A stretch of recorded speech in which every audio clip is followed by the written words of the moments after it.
Hello everyone, welcome to believe with Riya. আজ শনিবার 22 তারিখ আর এখন বাজে সকাল 6:45। আমি আজকে একটু সকালই উঠে পড়েছি। হ্যাঁ, 7:45টা আমার কাছে একটু সকালই বটে, কারণ আজকে দুটো কাজ আছে। এক হলো 9:45টার মধ্যে পুজো দিতে হবে, কারণ তারপরে আম্বাবচি লেগে যাবে আর পুজো দিতে পারবো না। আর দ্বিতীয়ত রানার নাইট গেছে, তো আসলে পরে আমরা একটু জিমে যাব, সেই কারণে। আর দেখো, ঘুম থেকে উঠেই নিচে চলে এসেছিলাম আমার গাছগুলোতে জল দিতে। তো এই দেখো, এই নতুন গোলাপ গাছটাও পুঁতেছি। এই বৌদিরাই একটা ডাল দিয়েছিল, সেটা থেকে, জানি না হবে কি না।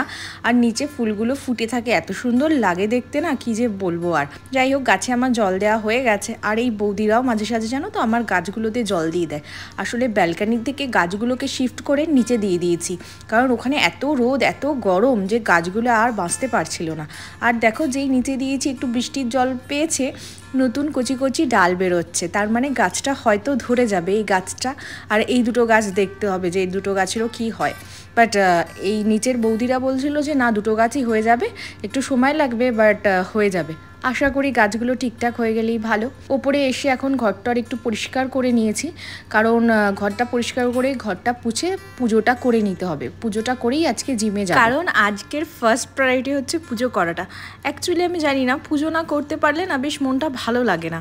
তো আজ যখন সুযোগ আছে, আবার 2-3 দিন পুজো করতে পারবো না আম্বাবচি না ছাড়া অবধি, তো সেই কারণে আগে পুজোটা করে নিলে ভালো লাগবে, যে না অ্যাটলিস্ট আজকে পুজোটা তো করে নিয়েছি, আবার সেই বুধবার পুজো হবে। তো দেখো, স্নান টান করে এখন আমি একটু পুজো দিয়ে নিচ্ছি। জানো তো, আমাদের বাড়িতেও একটা কালী মন্দির আছে, প্রায় 35-40 বছরের পুরনো। আর প্রতি বছর শিবরাত্রিতে খুব ধুমধাম করে পুজো হয়। কোনোদিন সুযোগ হলে তোমাদের নিশ্চয়ই দেখাবো। পুজো করে নিয়েছি, যাক মনটা ভালো লাগছে। পুজো টুজো করেই চলে এসেছি দেখো জিমে। আজকে ছিল লেগ ডেতে আমার বেশ মজাই আসে।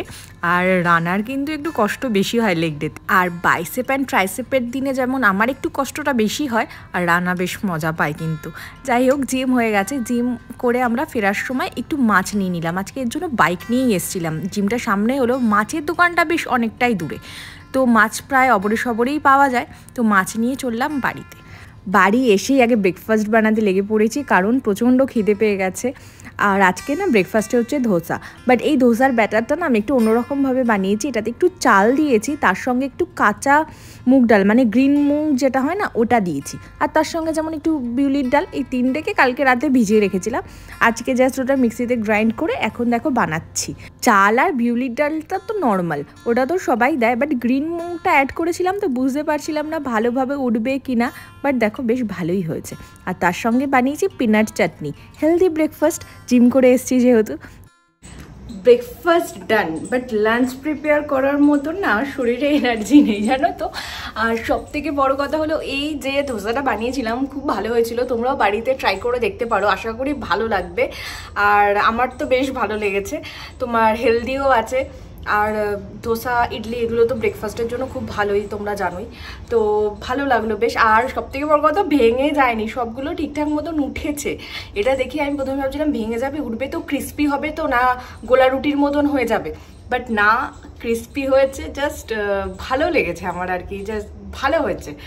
তো তোমরাও ট্রাই করে দেখতে পারো।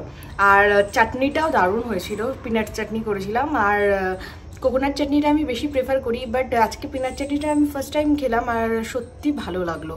মানে ভালো লাগলো, নো ডাউট ভালো হয়েছে আর কি। যাই হোক, তো আমি আর কি এক্সাইটেড, যে আমি ভাবিনি যে এত ভালোভাবে উঠে যাবে ধোসাগুলো, বাট ভালো লাগলো, সেই কারণে আর কি বারবার করে বলছি। তো ধোসা তো ভালো হয়েছিল, বাট আমার শরীরটা এখন আর ভালো লাগছে না, বিকজ আমার এনার্জি লেভেল এখন -100। বিকজ কালকে রাতেও ভালো করে ঘুম হয়নি, রান্না তো ছিল না, আর আমিও একটু ওই ফোন ঘাঁটতে বই টই নাড়াঘাটা করতে অনেকটা রাত হয়ে গেছিলো। আর আজকেও সকালে তাড়াতাড়ি উঠে গেছি, কারণ 15টার মধ্যে অ্যাটলিস্ট কিছু করি চাই না করি পুজো তো দিতেই হবে।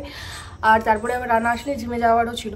তো রান্না বাড়ি এসে বলছে যে ছাড়, আজকে আর এখন জিমে যেতে হবে না, বিকেলে চলে যাবো। তো আমি পাকামো করে বললাম যে না, বিকেলে যদি আবার বৃষ্টি হয় বা কোথাও যদি বেরোই, তাহলে আর জিমে যাওয়া হবে না, আর জিমে গেলে কোথাও বেরোনোও হবে না। বাই চান্স যদি বৃষ্টি হয়ে যায় তাহলে তো এখনই চ। তার মধ্যে ছিল আজকে লেগ ডে। উফ, বুঝতে পারছো তো, মানে ঘুম হয়নি। মানে আমি মনে হচ্ছে এক্সারসাইজও করছি ঘুমাতে। নমস্কার, এবার থেকে রাতে ঘুম না হলে ঠিকঠাক করে আমি সকালে এক্সারসাইজ করতে যাচ্ছি না। আর রানারও নাইট ছিল, তো ওরও ঠিকঠাক ঘুম হয়নি, তো দুজনেরই মানে হালত খারাপ। ও তো ব্রেকফাস্ট করে একটু শুয়ে পড়েছে, আমাকে তো এখন লাঞ্চ বানাতেই হবে, কিছু করার নেই। দেখি বেশি কিচ্ছু বানাবো না, কারণ একদম বানাতে মন চাইছে না, যতটুকুনি না করলে নয়। মাছ এনেছি, দেখি তাহলে একটু মাছের ঝোল ভাতই করে ফেলবো, একটু মাছের ঝোল ভাতই করে ফেলি। যাই উঠে মাছ খেয়ে আমি জাস্ট ঘুমাতে চাই, আর কিছু না, খেয়ে জাস্ট আমি ঘুমাবো। চলো কিচেনে যাওয়া যাক। এইদিকে আমি দেখো মাছ ভাজাটা বসিয়ে দিয়েছি। এরকম ভালো মাছ না এখানে সব সময় পাওয়া যায় না, হয়তো মাসে 2-3 বারই আসে এরকম ভালো বড় মাছ। অন্য সময় পাওয়া যায়, বাট সেই মাছগুলো আবার আমাদের খেতে ভালো লাগে না। আসলে বলে না মাছে ভাতে বাঙালি, আমরা যেরকম মাছ প্রিয় আসি সেরকম আর অন্য কোনো জায়গায় সেরকম হয় না, আর অত ভালো মাছও পাওয়া যায় না। যাই হোক, মাছের ঝোলটা আমি আলু পটল দিয়ে করছি। আর জানো তো এই আলু পটল দিয়ে মাছের ঝোলটা না আমরা বাঙালিরাই খাই। যারা নন বেঙ্গলি, যারা মাছ খায় তারা না ম্যাক্সিমাম মানে 90% তুমি বলতে পারো, এখানে আমি যতটা দেখেছি সর্ষে দিয়ে হয়, অথবা সর্ষে দিয়ে মাছের ঝোল বানায়, অথবা টমেটো পেঁয়াজ দিয়ে মাছের ঝোল বানায়, মানে মাছের ঝাল যেটাকে বলা হয়। বাট বেসিক্যালি আমার আর রানার দুজনেরই কিন্তু এরকম আলু পটল দিয়ে বা আলু বেগুন দিয়ে ঝাল মানে মাছের ঝোল খেতে বেশ ভালো লাগে। জিরে আদা বাটা দিয়ে হালকা পাতলা করে একটু ঝোল হবে, ব্যাস। আর এই গরমের সর্ষেটা যতটা অ্যাভয়েড করা যায় আর কি। তো দেখো তোমাদের সঙ্গে কথা বলতে বলতে আমার মাছের ঝোল হয়ে গেছে। তো মাছের ঝোল করছি একদিকে, আর একদিকে আমি আলু আর উচ্ছে ভাজতে দিয়েছি।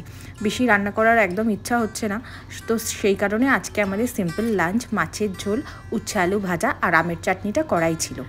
বিকেলবেলায় ঘুম থেকে উঠে এখন চাটা বসালাম। সত্যি বলতে এই ঘুমটার ভীষণ দরকার ছিল। খেয়ে দিয়ে মানে আমি খাচ্ছিলাম আর ভাবছিলাম কতক্ষণে ঘুমাবো। ঘুমানোর পরে এখন বেশ অনেকটা ফ্রেশ লাগছে। আর এইদিকে রানার চাটা আগে তুলে ঢেকে নিচ্ছি, কারণ আমি খাই দুধ চা আর রানা খায় র চা, তো সেই কারণে এখন আমার চাটা একটু ফোটানোর পরে আমি একটু নামাবো। দুধ চা আবার একটু কড়া না হলে কিন্তু ভালো লাগে না, তো দুজনেরটা একসঙ্গেই বসাই, বাট ওরটা একটু আগে নামিয়ে নিই, আমারটা একটু পরে। এই যে ঈদের চাঁদ, একে তো তোমরা ভিডিওতে হয়তো দেখতেই পাও না, কারণ আমিও মাঝে সাঝেই বাড়িতে দেখতে পাই, ম্যাক্সিমাম টাইমে তো ওকে অফিসেই দেখতে পাই। বাট আজকে বিকেলবেলা আমাদের একটু সুযোগ হয়েছে একসঙ্গে বসে চা খাবার, তো এখন একটু চা খাচ্ছি। বাট সত্যি বলতে ভীষণ গরম লাগছে। 2-3 দিন আগে বৃষ্টি হয়েছিল, তখন একটু ওয়েদারটা ঠান্ডা ছিল, কালকেও বেশ একটু ঠান্ডা ছিল, বাট আজকে না একটা ব্যবসা গরম হয়ে রয়েছে। পুরো মেঘ রয়েছে কিন্তু বৃষ্টি তো হচ্ছে না, তার জন্য একটা গুমোট গরম রয়েছে।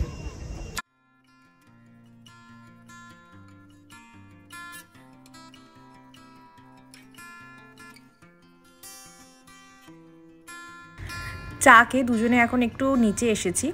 নিচটায় দেখছি বেশ হালকা হালকা হাওয়া দিচ্ছে, ওপরের থেকে তো একটু মানে বেশি হাওয়া দিচ্ছে, ওপরে একটু বেশি ব্যবসা গরম লাগছিল।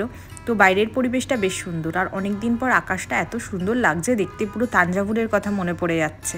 তাঞ্জাভুরে বিকেলটা তো আমাদের ছাদেই কাটতো, যারা দেখতে ভ্লগ তারা তো জানোই। তো চা আর ছাদ, বিকেলটা তো সেখানেই কেটে যেত, আর এত সুন্দর হাওয়া দিত।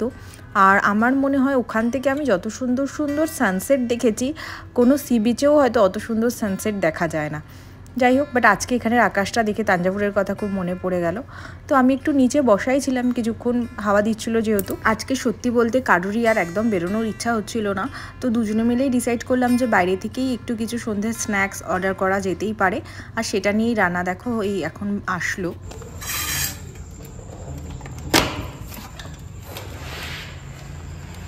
পেলি এত দেরি হলো, অন্য জায়গায় চলে গেছিল, সামনে বেরিয়ে গেছিল, আবার ওখানে গিয়ে আমি সেখানে দেখতে। আসলে কি বলো তো, ইন্ডিয়ার ম্যাচ থাকলে পরে আবার ওকে একটু বের করাটাও বাইরে চাপের, কারণ ম্যাচ থাকলেও ম্যাচ ছেড়ে বাইরে বেরোতে একদম চায় না। আর আজকে আমাদের শরীরেও অতটা এনার্জি ছিল না, তো আমিও আর জোর করিনি। তো আজকে সন্ধ্যের প্ল্যানটা হলো এই ইন্ডিয়া আর বাংলাদেশের ম্যাচ, সঙ্গে কেএফসির চিকেন। এই আমরা কেএফসির বাকেট নিয়ে ম্যাচ দেখতে বসলাম, আর আজকের ভিডিওটাকে এখানেই শেষ করলাম। আশা করি তোমাদের এই ভিডিওটা দেখতে ভালো লেগেছে।